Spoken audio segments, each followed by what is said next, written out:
اعوذ باللہ من الشیطان الرجیم بسم اللہ الرحمن الرحیم۔ السلام علیکم۔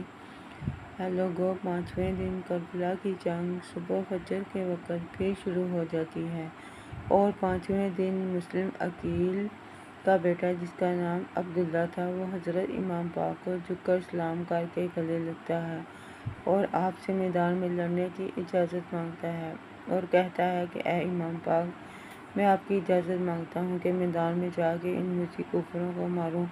تو آگے سے حضرت امام پاک نے جواب دیا کہ اے میرے خاص چراغ، میرے سینے سے بھی تیرے باپ کا داغ تو گیا نہیں اور میرا دل تھا رو رہا ہے، اور اب میں تمہیں کیسے اجازت دے دوں؟ تو آگے سے مسلم عقیل کا بیٹا عبداللہ جواب میں کہتا ہے کہ امام پاک، میرا باپ اللہ کی رضا پر اس دنیا سے گیا ہے اور آپ مجھے میدان میں جانے کی اجازت دیں، مجھ سے اور صبر نہیں ہو رہا کہ میں آپ سے قربان ہو کر اپنی جان دے دوں۔ تو مسلم عقیل کا بیٹا امام پاک سے اجازت لے کر میدان میں آ جاتا ہے اور عبداللہ پلید یزیدیوں میں جا کے اللہ اکبر کا نعرہ مارتا ہے اور ان پر وار کرنے لگ جاتا ہے۔ عبداللہ نے یزیدیوں کو مارا کہ ایک یزیدی نے آپ کے بازو پر تیر مارا۔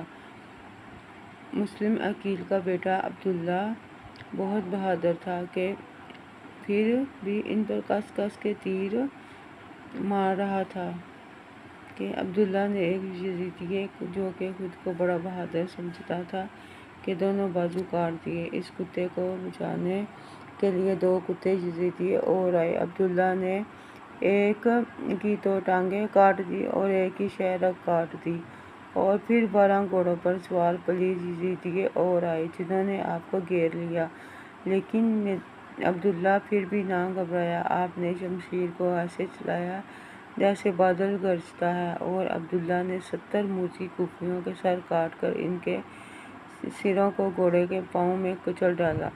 پھر 12 موذی کافروں نے ایک بار آپ پر حملہ کر دیا اور آپ کی روح مبارک جنت کی طرف روانہ ہو گئی۔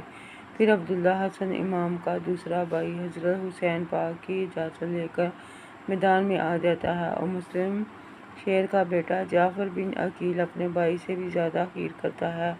جعفر بن عقیل یزید پلید کی فوج کو مار مار کر آسمان کی طرف پھینکتا ہے اور جعفر بن عقیل سیدھا پلیدیوں کے دل پر تیر مار کر ان کو فنا کرتا ہے اور ان کو ایسے مارتا ہے جیسے بکرے ذبح ہو رہے ہوں۔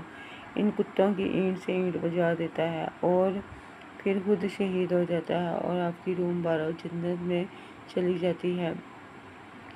اور پھر محمد میدان میں آ کر ان سے لڑنے لگ جاتا ہے اور محمد کافروں کی پیشانیوں پر تیر مار مار کر ان کو فنا کر دیتا ہے، اور ایک پلید یزیدی آپ کے قریب آ کر کتے یزید کا نعرہ مارنے لگا کہ محمد نے تلوار مار کر اس کی زبان کاٹ کر تیر کی نوک پہ سجا دی، اور محمد ان کو ایسے کاٹ کاٹ کر پھینکتا ہے جیسے میدان میں خونی شیر آ گیا ہو، جنگل کا سردار آ گیا ہو۔